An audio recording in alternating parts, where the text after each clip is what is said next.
Welcome, ladies and gentlemen, to your 8th HTML5 tutorial, and in this tutorial I want to talk to you guys about some new CSS3 selectors. Now the first selector I'm going to be talking to you guys about is the greater than sign. Now the greater than sign pretty much affects the second element, where the first element is the parent. So what am I talking about? Well, let's go ahead and let me show you guys an example. So if I write something like this, where it looks like that. Pretty much this, whatever rule I type after here, it's going to affect any paragraph that has a div as its parent. So if we look, all of these paragraphs have a div called mommy as their parent. So let's go ahead and apply a rule. I will go ahead and color this green. So now if we go ahead and save this and refresh this page, now all of these paragraphs, since they had a div as their parent, get colored green. Now we're saying, okay, well, does that work with a grandparent as well? Because check this out. The div is its parent and the body is its grandparent. So let's go ahead and exchange div for body and see what happens. We go ahead and refresh this and nothing gets affected. That's because the body is not the parent of the paragraph. The body is the grandparent of the paragraph, and this symbol right here means only affect the paragraphs where body are the parent. Make sense? Good.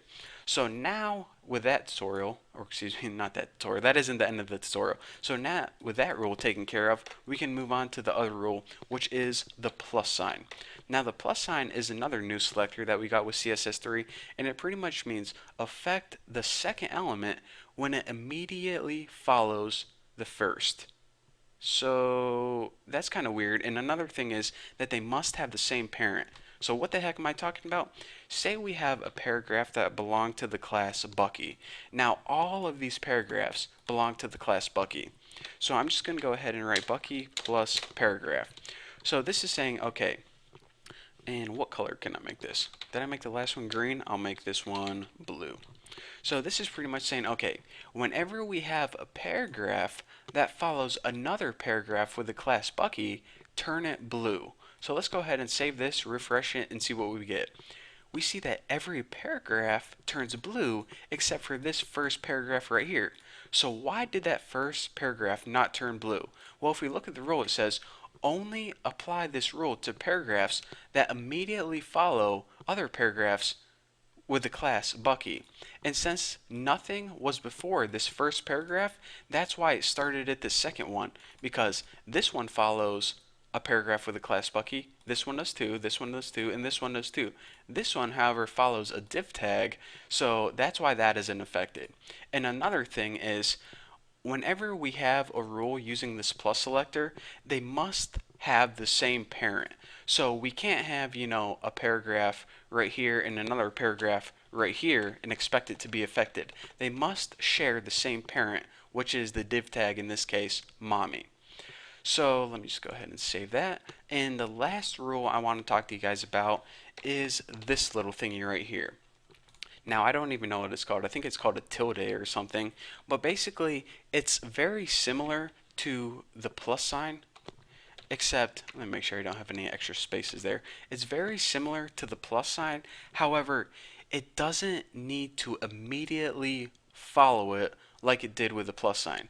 For example, if we go ahead and we refresh this right here, we see that the same effect is happening. However, if we go ahead and add a span somewhere in the middle here, let me just go ahead and add a random span with hello hamster. Kind of spelled that wrong, but it doesn't matter for this tutorial. Say we added a span right there. Now if we look, this fourth paragraph right here, it isn't immediately following this third one. There's a span in between. However, if we go ahead and save this, we see that the fourth paragraph is still colored blue. Why is that? Well, even though there's a span in between, this little tilde here said, okay, as long as it follows a paragraph with Bucky, it doesn't need to be immediately following it. There can be some stuff in between. However, if we change this to the plus sign, that's where we can see the difference. Take a look at this here when I refresh it. Now, this fourth paragraph right here turns black and it doesn't get styled because it's no longer immediately following this paragraph right here. It's now immediately following this span. So that's the difference between the plus selector and the tilde selector. The tilde selector is the exact same, but it doesn't need to immediately follow what was before it. So that is the three selectors that I wanted to go over. And yeah, I guess that's all there is to say. What's the Forrest Gump saying? And that's all I got to say about that. So wow, that's probably the worst Forrest Gump impression I've ever did in my entire life. But anyways, thank you guys for watching. Yeah, I'll see you guys later.